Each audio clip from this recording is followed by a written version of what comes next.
আমার গাড়ি চালাও রে তোরা বাগানে কি আর সজানো বাচ্চা আগল লানা মাইয়া সাসা What a fabulous scenery! সবার চাইতে আমার মমতা পালা।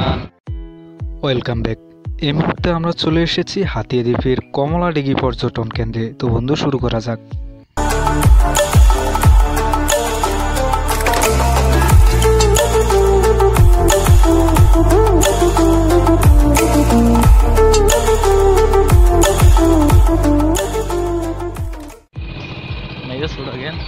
মহিলা না আম্মা গো আমার গাড়ি চালাও মায়ের হিন্দিতে দেখ আমার রে তোরা বাগানে কি আর সজানো বাচ্চা আগল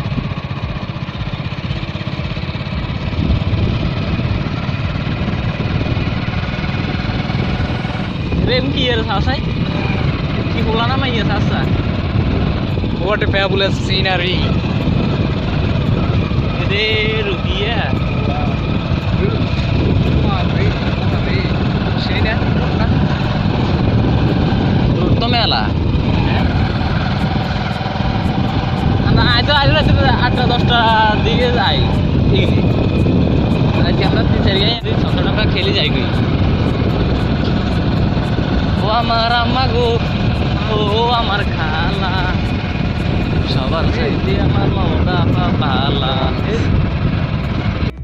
বিকেলবেলার এই মুহূর্তটাকে এনজয় করার জন্য আমরা চলে এসেছি 3 বন্ধু মিলে হাতিয়াদ্বীপের কমলাডিঘি পর্যটন কেন্দ্রে।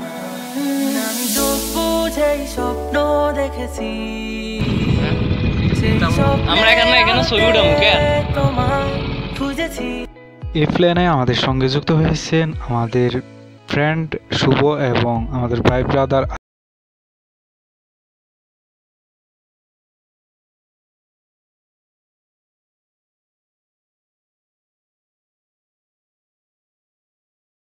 এই বাইকটা দিয়ে আমরা ওসখালি থেকে যাত্রা শুরু করলাম হাতিয়াদ্বীপের কমলাডিঘি পর্যটন কেন্দ্রে। আমরা অলরেডি বিকেলবেলা এখানে পৌঁছে গেছি। এখানে অনেকজন দর্শনার্থীকে আমরা লক্ষ্য করতেছি। আমাদের কমলাডিঘি ট্যুরের আরও একটি আগের একটি এপিসোড আছে, সেটি চাইলে আপনারা ডেসক্রিপশন বক্সে লিঙ্কে গিয়ে ক্লিক করে সেটি দেখে আসতে পারেন। Always do it on my own, so I gotta get through it. And the only thing I know is to love what I'm doing. Never give up, never slow till I find. বিকেলবেলার এই মুহূর্তটাকে ঘুরে ফেরার জন্য আসলে কমলাডিঘি আমার কাছে সবচেয়ে better মনে হলো।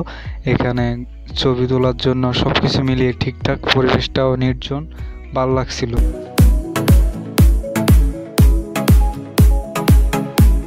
কমলাডিঘির এই এপিসোড এখানে শেষ হলো। এর পরবর্তী এপিসোড রয়েছে, চাইলে সেটিও দেখতে পারবেন। সাবস্ক্রাইব করে সঙ্গে থাকুন।